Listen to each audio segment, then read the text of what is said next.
Sabay-sabay po nating basahin ang aklat ng mga taga-Roma, chapter 4, verses 1 to 25.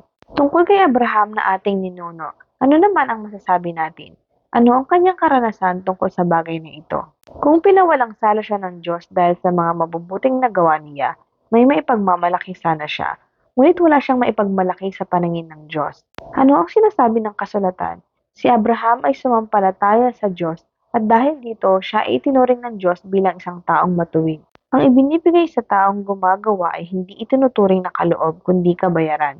Ngunit ang hindi nananalig sa sariling mga gawa kundi sumasampalataya sa Diyos na nagpapawalang sala ng makasalanan ay itinuturing na matuwid ng Diyos dahil sa kanyang pananampalataya. Kaya tinawag ni David na mapalad ang taong itinuring na matuwid ng Diyos nang di dahil sa sarili nitong nagagawa. Sabi niya, mapalad ang taong pinatawad na ang kasalanan at pinatawad rin sa kanyang mga pagsalangsang. Mapalad ang taong hindi na pagbabayarin ng Panginoon sa kanyang mga kasalanan. Ang pagpapala kayang ito'y para lamang sa mga tuli? Hindi. Ito'y para rin sa mga di-tuli.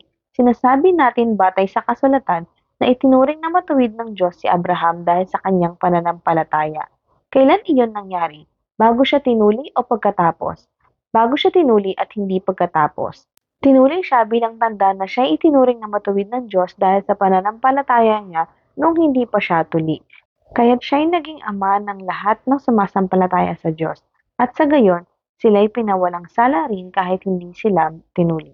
At siya'y ama rin ng mga tuli hindi lamang dahil sa kanilang pagiging tuli, kundi dahil sa sila'y sumampalataya rin tulad ng ating ninunong si Abraham noong bago siya tuliin. Ipinangako ng Diyos kay Abraham at sa kanyang magiging lahi na mamanahin nila ang buong mundo, hindi dahil sa pagsunod niya sa kautusan, kundi dahil sa siya'y itinuring na matuwid sa pamamagitan ng kanyang pananampalataya sa Diyos.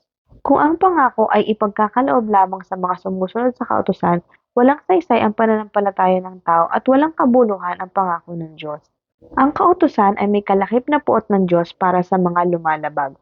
Ngunit kung walang kautusan, wala ring paglabag. Kaya nga't sa pananampalataya nababatay ang pangako upang ito'y maibigay bilang walang bayad na kaloob para sa lahat ng anak ni Abraham, hindi lamang sa mga saklaw ng kautusan, kundi sa lahat ng sumasampalataya rin tulad ni Abraham. Sapagkat siya ang ama nating lahat gaya ng nasusulat, ginawa kitang ama ng maraming bansa. Ang pangakong ito'y may bisa sa harap ng Diyos na kanyang sinampalatayanan. Ang Diyos na nagbibigay buhay sa mga patay at lumilikha ng mga bagay na hindi pa nalilikha. Kahit wala ng pag-asang magkaanak, nanalig pa rin si Abraham na siya magiging ama ng maraming bansa, ayon sa sinabi sa kanya. Sindami ng mga bituin ang iyong magiging lahi. Hindi nang hina ang kanyang pananampalataya kahit uugod-ugod na siya.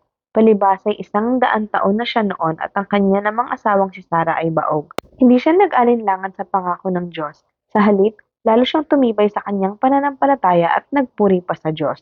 Lubos siyang naniniwala na tutuparin ng Diyos ang ipinangako nito. Kaya dahil sa kanyang pananampalataya, siya itinuring ng Diyos bilang isang taong matuwid. Ang salitang itinuring na matuwid ay hindi lamang para sa kanya, kundi para sa atin din naman. Tayo rin ay pawawalang sala kung tayo sumasampalataya sa Diyos nang muling bumuhay kay Jesus na ating Panginoon. Siya ay ipinapatay dahil sa ating mga kasalanan at muling binuhay upang tayo mapawalang sala.